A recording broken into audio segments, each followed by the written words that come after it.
ఒక ఊరిలో ఒక మంచినీటి చెరువు ఉండేది. దానిలో కొన్ని చేపలు ఉండేవి.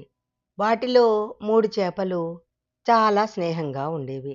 వాటి పేర్లు సుమతి, కాలమతి, మందమతి. అవి పేరుకు తగినట్లు వాటి ఆలోచనలు కూడా అలాగే ఉండేవి.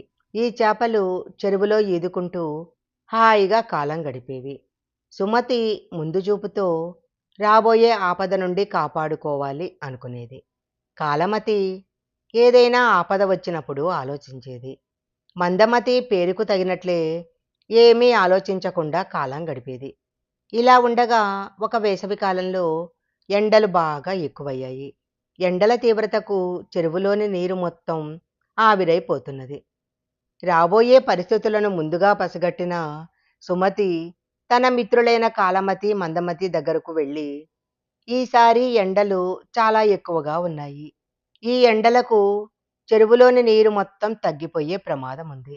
అందువలన ముందుగానే మనం ఈ చెరువుని విడిచిపెట్టి ఊరి చివర ఉన్న పెద్ద చెరువులోకి వెళదాము. లేకపోతే జాలర్లు మనల్ని పట్టుకోవడానికి వస్తారు.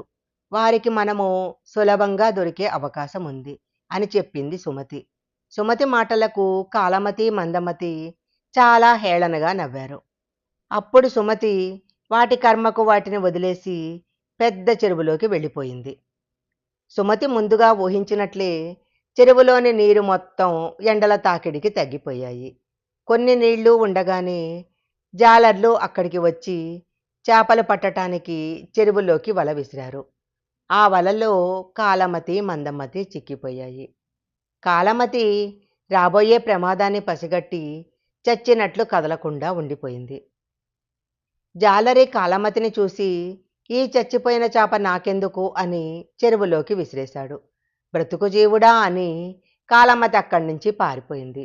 మందమతి మాత్రము ఏమీ ఆలోచించకుండా ఎగురుకుంటూ అక్కడే ఉన్నది. దాన్ని జాలరి ఇంటికి తీసుకుపోవటం జరిగింది. ఈ కథ ద్వారా మనం తెలుసుకునే నీతి ఏంటంటే, ఆపదలను గుర్తించి సమయస్ఫూర్తితో బయటపడాలి.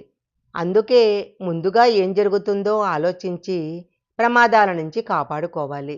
లేదంటే అనుకోని ప్రమాదాలు సంభవించినప్పుడు సమయస్ఫూర్తితో కష్టాల నుండి తప్పించుకోవాలి. అలా కానప్పుడు మందమతిలాగా కష్టాలను కొని తెచ్చుకున్నట్లవుతుంది. ఈ కథ గనక మీకు నచ్చినట్లయితే లైక్ చేయండి, షేర్ చేయండి.